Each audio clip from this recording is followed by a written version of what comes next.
Hello plus two बच्चों this is my fifth lecture on magnetic effect of current. इस magnetic effect of current में मैंने आपके साथ Biot Savart's law, Ampere circle law, Lorentz magnetic force discuss कर चुका हूं। कल मैंने आपको बतलाया कि कैसे अगर एक करंट कैरिंग कंडक्टर है, if it is kept in a magnetic field, in that case this current carrying conductor will experiencing a force, and that force acting is equal to depending upon strength of magnetic field, current, length of the conductor and sign of the angle between current and magnetic field, and that force is equal to BIL sin theta, or F vector is equal to I into L vector cross B vector। यहाँ पे एक मैंने important बात बताई कि जो L लेते हैं इफेक्टिव लेंथ, मिनिमम लेंथ लेते हैं between the 2 points of the conductor. Clear? तो यहां पे भी कहा कि जब L और B परपेंडिकुलर हैं, direction of the force is explained और given by Fleming's left hand rule. Here four fingers give the direction of magnetic field, middle finger give the direction of current, then thumb is giving the direction of the force acting on this conductor। Now, अगर आपके पास there are two current elements, दो current carrying conductor हैं, उस case में क्या है, both these two conductor will also exert the force on each other। वो देखिए कैसे, suppose these are the two infinite long conductor। एक ये लॉन्ग कंडक्टर है जिसमें करंट I1 फ्लो कर रहा है, and this is another long conductor in which I2 current is flowing। Clear? इनमें I1 और I2 करंट फ्लो कर रहे हैं और इन दोनों कंडक्टर के बीच में सेपरेशन कितनी है, D है। क्लियर? तो how these two conductors will exert the force on each other, this is very very important। ये सपोज कर लीजिए कंडक्टर X है, ये कंडक्टर क्या है, Y है। नाउ जब इस कंडक्टर में करंट I1 फ्लो करेगा, what happens, this is A current carrying conductor. इस करंट कैरिंग कंडक्टर के कारण मैग्नेटिक फील्ड प्रोड्यूस होगी। कहां पे, अगर ये हम यहां पे कोई पॉइंट कंसीडर कर लें, this is a point P, इस P पॉइंट के ऊपर मैग्नेटिक फील्ड प्रोड्यूस होगी। What will be the magnitude and direction of this magnetic field due to this long current carrying conductor? Now magnetic field will be calculated with the help of this Fleming's right hand palm rule। This thumb is giving the direction of current, palm is giving the direction of position vector, then pushing palm is giving the direction of magnetic field। So at point P, the magnetic field will be produced कहाँ पे? It will be produced perpendicular to the plane of the conductor। इसे हम क्या कह लें? This is the magnetic field due to this conductor X।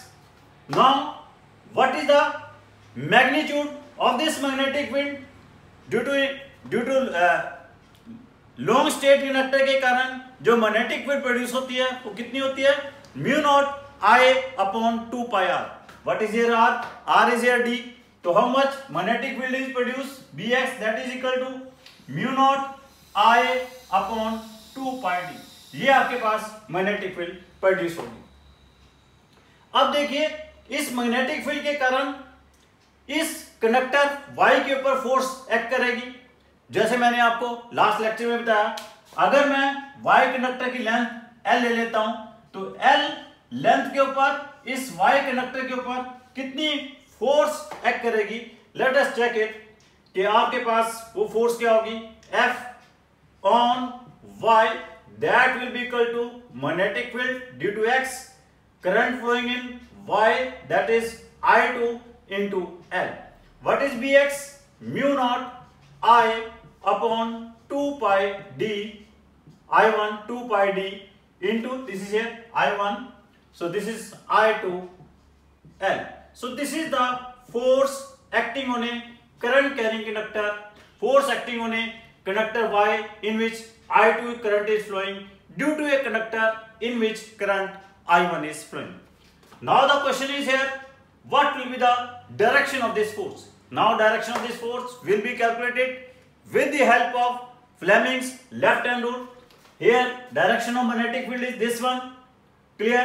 Current is, the thumb is here, this middle finger is giving the direction of current, it is flowing in the upward direction, then this thumb is giving the direction of the force. This result implies that this force is acting towards the conductor X. It means that conductor X is attracting this conductor Y towards itself, means conductor Y को वो क्या कर रहा है, attract कर रहा है, तो इसके ऊपर फोर्स जो होगी वो इस डायरेक्शन में एक्ट करेगी, क्लियर.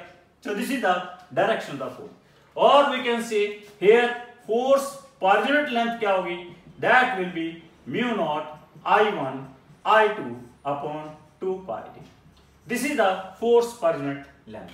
सिमिलरली अगर हम देखें कि कंडक्टर Y के कारण what will be the magnetic field at conductor X. पहले इसकी डायरेक्शन चेक करते हैं. Direction is checked with the help of Fleming's right hand palm rule. तो ये देखें कि this is the palm, this is in the direction of position vector, thumb is giving the direction of current. तो ये result आपके पास क्या imply करता है कि कंडक्टर X के ऊपर due to conductor Y direction of the magnetic field will be perpendicular to the plane outward होगी. So this is the direction of magnetic field due to a conductor Y, and what will be its magnitude, क्या होगा magnitude, mu naught I2 upon 2 pi d. now अब फिर हम इस conductor के ऊपर इस मैग्नेटिक फील्ड के कारण फोर्स कैलकुलेट करें. अगर हम इस कंडक्टर का कितना पार्ट ले लेते हैं, L पार्ट ले लेते हैं, तो इसके ऊपर फोर्स कितनी आएगी on this conductor X, force कितनी आ जाएगी, that will be magnetic field due to Y, current flowing in it I1, clear. तो Fx की वैल्यू क्या आ जाएगी, वो भी क्या आ जाएगी, mu nought I1 I2 L upon 2 pi d आ जाएगी. What will be the direction of this force? How will calculate? It will be calculated again with the help of Fleming's left hand rule. What is Fleming's left hand rule? This is the direction of magnetic field. Forefinger, that is outward. This middle finger is giving the direction of current. It is in the upward direction. Then thumb is giving the direction of force. This force is acting towards Y, and that implies that conductor Y is attracting the conductor X towards itself. तो ये force क्या आएगी, इस direction में आएगी. This is Fx. तो ये result क्या इंप्लाई करता है कि आपके पास दो करंट कैरिंग कंडक्टर हैं. दोनों करंट कैरिंग कंडक्टर के ऊपर क्या होगी कि अगर दोनों में करंट सेम डायरेक्शन में फ्लो कर रहा है तो दोनों ही करंट कैरिंग कंडक्टर एक दूसरे को क्या करेंगे, अट्रैक्ट करेंगे. ठीक हो गया. और दोनों को अट्रैक्ट करेंगे, दोनों कंडक्टर एक दूसरे के ऊपर इक्वल फोर्सेज अप्लाई कर रहे हैं, लेकिन उनके मैग्नीट्यूड इक्वल हैं, लेकिन डायरेक्शंस अपोजिट है. और दिस रिजल्ट इंप्लाइज दैट कि this magnetic force is holding the Newton's third law of motion. और आपके पास इन दोनों फोर्सेस के मैग्नीट्यूड्स क्या हैं, सेम है.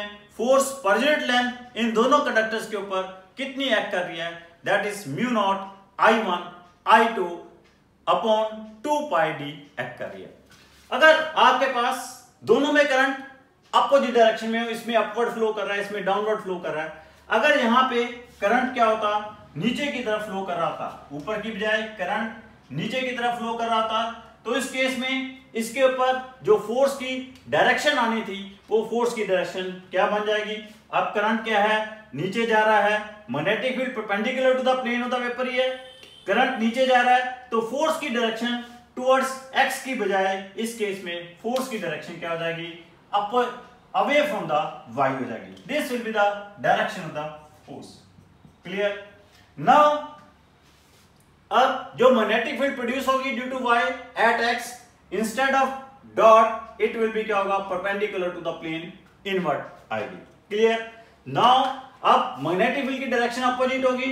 It means that force acting on X will also be opposite. वो क्या आ जाएगी, that will be away from Y. This will be the direction of force acting on conductor X due to Y.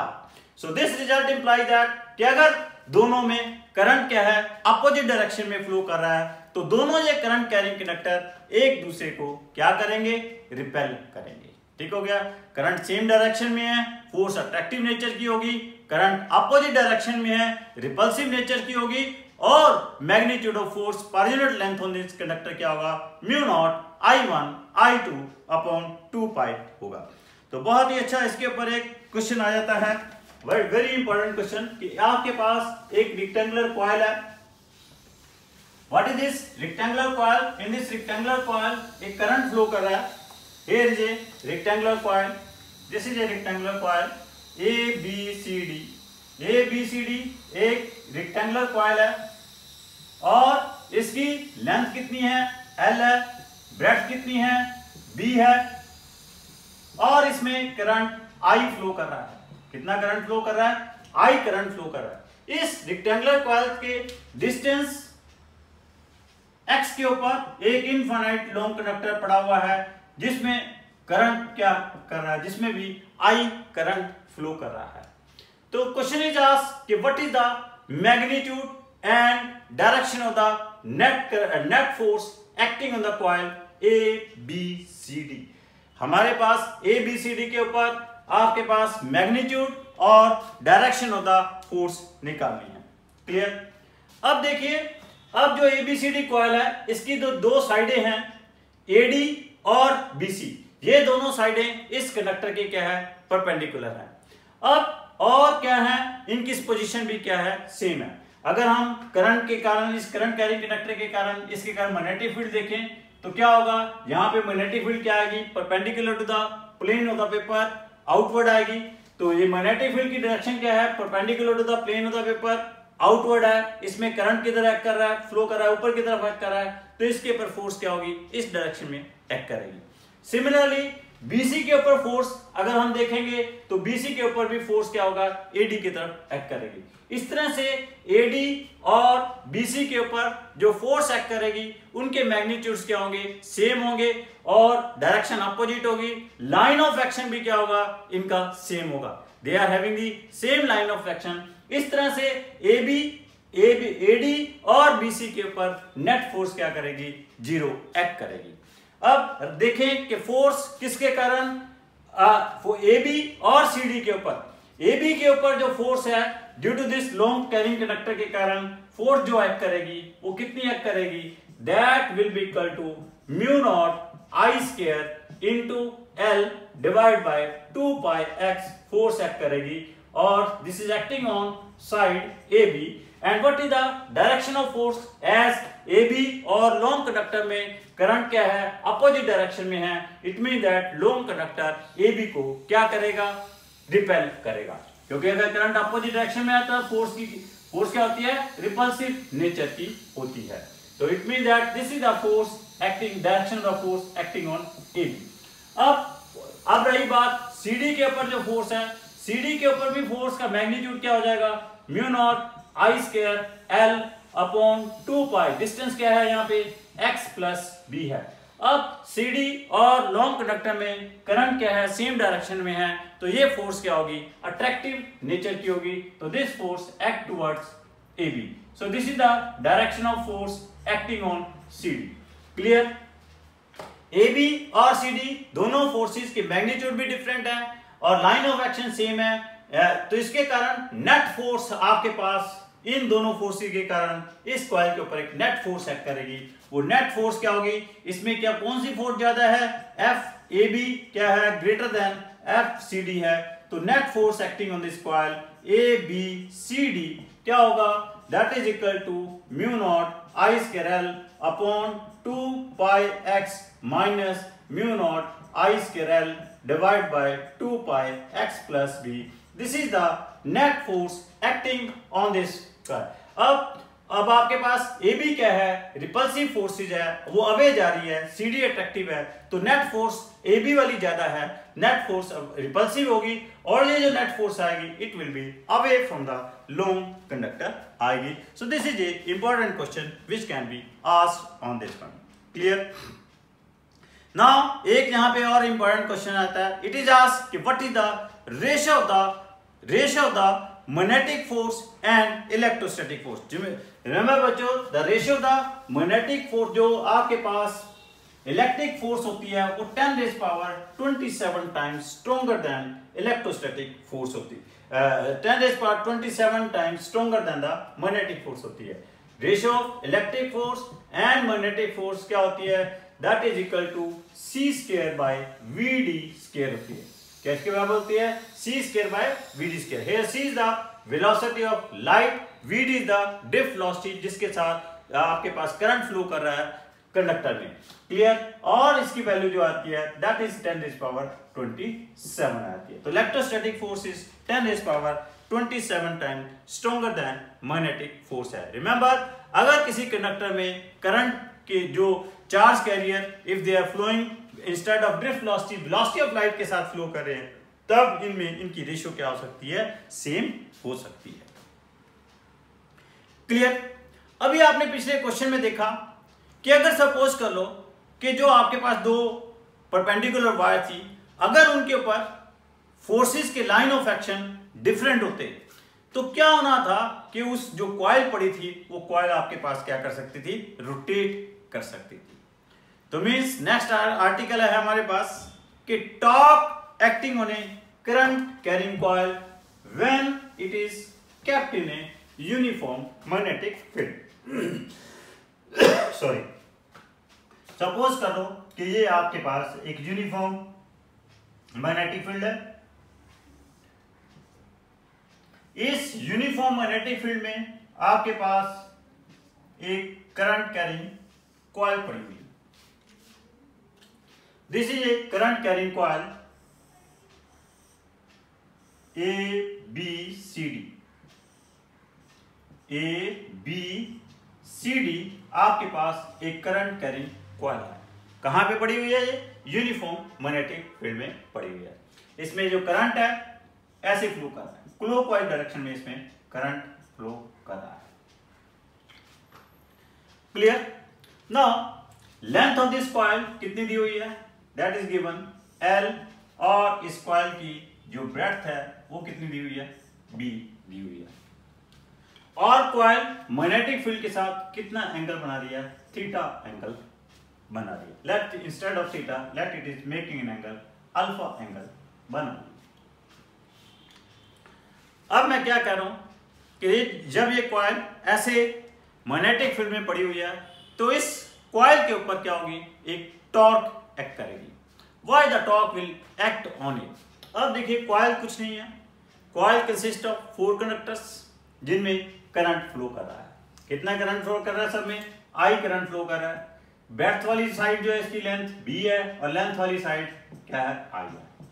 और ये हमें पता है कि जब भी current carrying conductor magnetic field में पड़ा होता है तो उसके ऊपर फोर्स एक्ट करती है। अब जैसे ये कॉइल अब मैग्नेटिक फील्ड में पड़ी हुई है तो इसके चारों साइडों के ऊपर फोर्स एक्ट करेगी। तो सबसे पहले हम देखें कि जो चारों साइडें हैं इनके ऊपर जो फोर्स एक्ट करेगी वो किस डायरेक्शन में एक्ट करेगी और कितने उसके मैग्नीट्यूड होंगे। सबसे पहले हम किसके ऊपर देखें कि how much force will act on the side BC। BC side के ऊपर कितनी फोर्स एक्ट करेगी और किस डायरेक्शन में एक्ट करेगी। BC फोर्स का मैग्नीट्यूड तो बड़ा क्लियर है, कितना एक्ट करेगा, BC साइड के ऊपर जो फोर्स एक्ट करेगी, force acting on the side BC, it will B of magnitude, कितने मैग्नीट्यूड की होगी ये, force acting on the side BC, ये फोर्स एक्ट करेगी। दिस फोर्स विल बी, इसका जो मैग्नीट्यूड होना है वो कितना होना है, BIL होना है। क्लियर, ये मैग्नीट्यूड होना है, नो प्रॉब्लम। रीजन में कि फोर्स क्या होती है, BIL साइन थीटा होती है। थीटा यहाँ पे आपके पास 90 डिग्री है, साइन 91 हो गया। अब रही बात what is the direction of this force. अब करंट इसमें क्या है, ऊपर की तरफ फ्लो कर रहा है, ये मैग्नेटिक फील्ड है, तो आपके पास जो फोर्स एक्ट करेगी इसके ऊपर that will be perpendicular to the plane of this board, outward आपके पास फोर्स एक्ट करेगी। जो इसके ऊपर डायरेक्शन ऑफ फोर्स होगी perpendicular to the plane of the board, this white board बाहर की तरफ, this will be the direction of the force. Clear. ना उसके बाद हम फोर्स देखें ऑन साइड CD साइड के ऊपर कितनी फोर्स एक्ट करेगी। CD साइड के ऊपर जो फोर्स एक्ट करेगी, CD के ऊपर फोर्स का जो मैग्नीट्यूड होना है फोर्स का जो मैग्नीट्यूड होना है वो कितना होना है CD साइड के ऊपर, that is BIB sine alpha. ये फोर्स का मैग्नीट्यूड होना है BIB sine alpha. This is the magnitude of the force. Clear, no problem. Reason being अब what is the direction of this force, अगर हम देखें डायरेक्शन ऑफ फोर्स बोर्ड के plane में ही होगी, और क्या होगी इसकी डायरेक्शन, that will be downward, downward direction इसकी फोर्स होगी। क्लियर। नाउ अब देखिए साइड CD के ऊपर फोर्स, साइड CD के ऊपर जो फोर्स होनी है, the force acting on the side CD, इसका मैग्नीट्यूड कितना होना है, इसका मैग्नीट्यूड कितना होना है BILE होना है। But what will be the direction of this force, इस फोर्स की डायरेक्शन क्या होगी। अब देखिए मैग्नेटिक फील्ड ये है, करंट नीचे की तरफ फ्लो कर रहा है, this is the direction of magnetic field, current नीचे की तरफ फ्लो कर रहा है। आई एम सॉरी, पहले वाले केस में करंट ऊपर की तरफ जा रहा था, जो साइड BC में है करंट ऊपर की तरफ जा रहा था, तो वहां पे डायरेक्शन ऑफ द फोर्स क्या आएगी, perpendicular to the plane, inward आएगी। अब इसमें करंट किधर जा रहा है, नीचे जा रहा है, तो here direction of the force will be perpendicular to the plane, outward होगी। क्लियर। नाउ नेक्स्ट आ जाती है आपके पास बात force acting on the side AB side के ऊपर जो फोर्स आएगी वो कितनी आएगी, that is equal to BIB sine 180 minus alpha, that becomes sine alpha. But क्योंकि यहाँ पे एंगल क्या होगा मैग्नेटिक फील्ड और इसमें, दैट इज 180 माइनस अल्फा होना है, लेकिन डायरेक्शन ऑफ फोर्स क्या आएगी, जो CD के ऊपर फोर्स एक्ट कर रही है उसी लाइन में अपोजिट डायरेक्शन में फोर्स आएगी। क्लियर। अब यहां से एक बड़ा चीज क्लियर हो गई है कि आपके पास BA और CD के ऊपर जो फोर्स एक्ट कर रही है इनके मैग्नीट्यूड भी सेम है, डायरेक्शन अपोजिट है, और लाइन ऑफ एक्शन सेम है। CD और AB के ऊपर जो फोर्स एक्ट कर रही है मैग्नीट्यूड सेम है, लाइन ऑफ एक्शन सेम है। मैग्नीट्यूड क्या है, मैग्नीट्यूड सेम है, लाइन ऑफ एक्शन सेम है, डायरेक्शन अपोजिट है। तो इट मीन दैट यहां पे FCD और FAB फोर्सेस आपस में क्या हो जाएगी, कैंसल आउट हो जाएंगी, इनके कारण नेट इफेक्ट क्या होगा, 0 का। लेकिन forces acting on the side BC and CD, forces acting on the side BC and CD, ये फोर्सेस के मैग्नीट्यूड नो डाउट सेम है, डायरेक्शन अपोजिट है, लेकिन इनके लाइन ऑफ एक्शन क्या है, अपोजिट है। ये फोर्स ऐसे perpendicular to the plane outward act कर रही है, ये फोर्स किसी और पॉइंट के ऊपर, इसी पॉइंट के ऊपर नहीं, किसी और पॉइंट के ऊपर परपेंडिकुलर टू द प्लेन, ये force perpendicular to the plane inward इस पॉइंट के ऊपर एक्ट कर रही है, ये force perpendicular to the plane outward इस पॉइंट के ऊपर एक्ट कर रही है। तो forces acting on the side BC and AD, AC, BC and AD are equal in magnitude, opposite in direction, having different line of action. जब ऐसी दो फोर्सेस हों तो those two forces form a couple, और जब वो couple बनाती है तो उस समय क्या होता है, उस जिस भी बॉडी के ऊपर वो एक्ट कर रही है तो उसको क्या करवा देती हैं, रोटेट करा देती हैं, और उसके कारण क्या होता है, उस बॉडी के ऊपर टॉर्क एक्ट करती है। अब ये दोनों forces will form a couple, due to that a torque will act on this current carrying coil. तो टॉर्क इसके ऊपर एक्ट करेगी, कितनी टॉर्क एक्ट करेगी, टॉर्क किसके बराबर होता है, टॉर्क इज इक्वल टू क्या होता है, either force into perpendicular distance, either force into perpendicular distance. Either force की वैल्यू कितनी है, magnitude of either force into perpendicular distance. Either force कितनी है, BIL। Clear. Perpendicular distance let we are denoted by this perpendicular distance. अब हमें इनके बीच में perpendicular distance calculate करना होगा। ये आपके पास क्या होगा, आपके पास दिस इज द, आपके पास ये आपके पास साइड है, इसको मैं अलग से बनाता हूं। ये आपके पास एक फोर्स इधर है और एक फोर्स इधर है, तो इनके बीच में ये वाला परपेंडिकुलर डिस्टेंस आएगा। This is the perpendicular distance between the two forces. और ये एंगल आपके पास कितना है, अल्फा है और ये साइड कितनी है आपके पास बी है। तो इस ट्रायंगल से देखें तो परपेंडिकुलर डिस्टेंस की आपके पास वैल्यू कितनी आ रही है, that is equal to B cos alpha आ रही है। तो टॉप की वैल्यू कितनी आ जाएगी आपके पास, top will be equal to here B I L into perpendicular distance. What is this perpendicular distance? That is b cos alpha. What is here? L into b, that is the area. तो क्या आ जाएगा b I a cos alpha. So this is the torque acting on this current carrying coil. Clear? Now ये जो alpha है, alpha is making by angle. Alpha is the angle between coil and magnetic field. Coil और magnetic field के बीच में angle है। अगर हम इस कॉइल का नॉर्मल कंसीडर करें, this is the normal of the coil, और ये आपके पास क्या है, मैग्नेटिक फील्ड है। मैग्नेटिक फील्ड और नॉर्मल ऑफ द कॉइल के बीच में जो एंगल है वो कितना है, थीटा है। क्लियर? तो हियर अल्फा प्लस थीटा क्या होगा, that is equal to 90 degree होगा। तो अल्फा की वैल्यू क्या आ जाएगी, that is equal to 90 minus theta आ जाएगी। तो आपके पास टॉर्क क्या बन जाएगी, B I A sine theta बन जाएगी। और टॉर्क क्या बन जाएगी, दैट इज आई इंटू, और टॉर्क वेक्टर क्या बन जाएगा आपके पास, this torque vector becomes I into A vector cross B vector. So this is the torque acting on A current carrying coil when it is kept in a uniform magnetic field. Clear? अगर आपके पास इसी coil की n number of turns हैं, तब इसके ऊपर torque कितनी act करेगी, n i a vector cross b vector बनेगी। 2-3 लेक्चर में पहले मैंने आपको बताया था I इंटू a वेक्टर क्या होता है, मैग्नेटिक डाइपोल मोमेंट होता है। तो टॉर्क वेक्टर क्या आ जाएगा, n into pm vector cross n into I a, this is equal to pm vector cross b vector बन जाएगा। This is also written as pm vector cross b vector. Clear? So this result implies that this torque acting on a current carrying coil is independent of the shape of the coil के क्या है, independent है।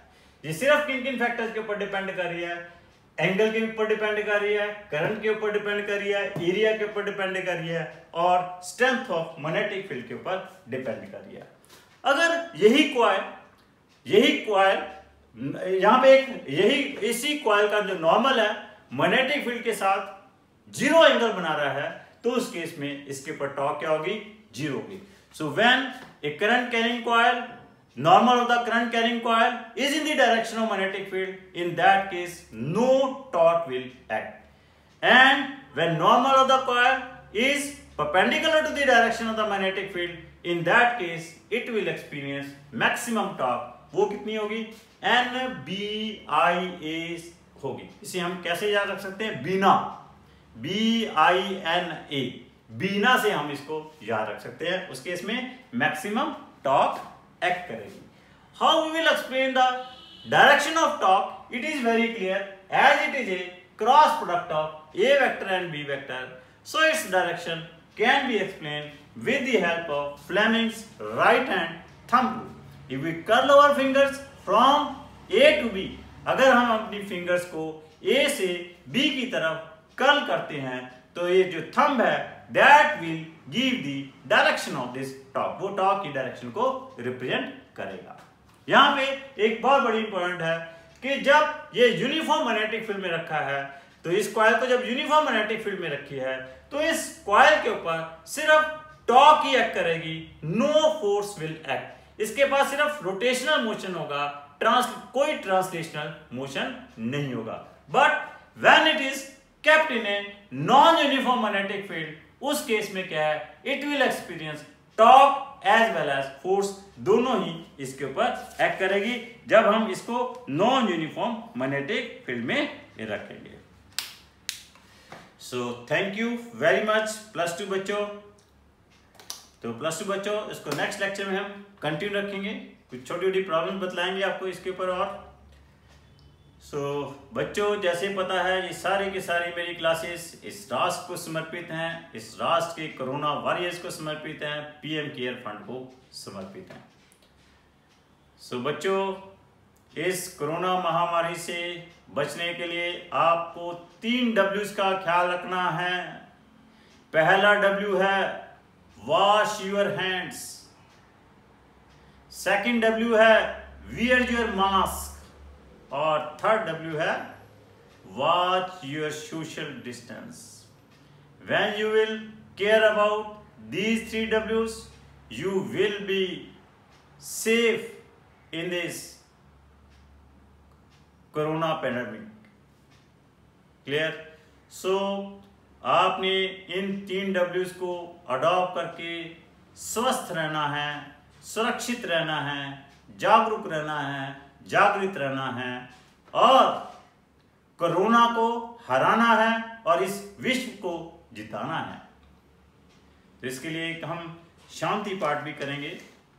ओम द्यो शांतिरंतरिक्ष, शांति पृथ्वी, शांतिराप, शांतिरोषध्य, शांति वनस्पति, शांति विश्वदेव, शांति ब्रह्म, शांति सर्व शांति, शांतिरेव, शांति श्यामा, शांतिरेधि।